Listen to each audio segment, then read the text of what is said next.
Today we're in Holyoke, Massachusetts on the third level canal. We're going to talk about one of the mills.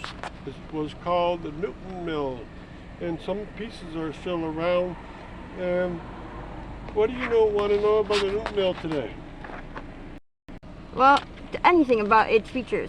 Okay, I'll tell you about its history and what it made and who made it. Okay, so the Newton Paper Company was made in 1873.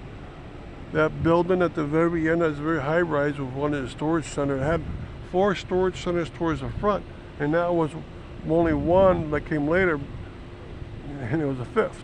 And the storage areas tend to be gone by now. But you can see that there's buildings over there, and the brick ones are in the back. Those are the former Newton Paper Mill, made in 1873. And one of the 4 Newton brothers, called Moses Newton, decided to strike out on his own. His brothers, James, John, and Daniel, had each their own role. James did a lot of management and business and financial. Daniel did a lot of construction. He probably constructed all these many mills. All right, and all these many mills were to make heavy-duty paper, Bristol board paper, fine paper. He made a lot of it. They're all low-rise, one-story buildings, just like his brother James made the chemical paper company that way. And you can see the canal right in front of you.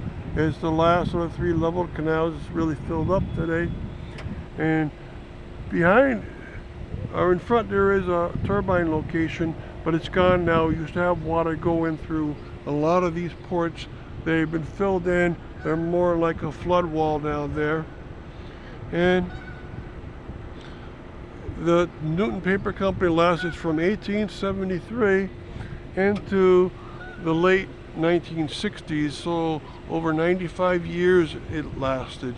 That's an incredible record, and some of the buildings are still there 151 years later. You can still see them in the back. A lot of storage ones in the front are gone, but the production ones in the back are still around. All right, and those Newton brothers were probably the most important family in the history of Holyoke. They financed many mills, and Moses struck out and is always quite the busybody, and did a great business for himself. And his brother, his son Herbert took over after his father died, and he made the mill grander and grander. Okay, so hopefully you learned a lot here. Across the way is there's a worker homes for the Franklin Company, and there's many businesses that way that had nothing to do with the Newton Paper Mill. All right, so thank you for coming here.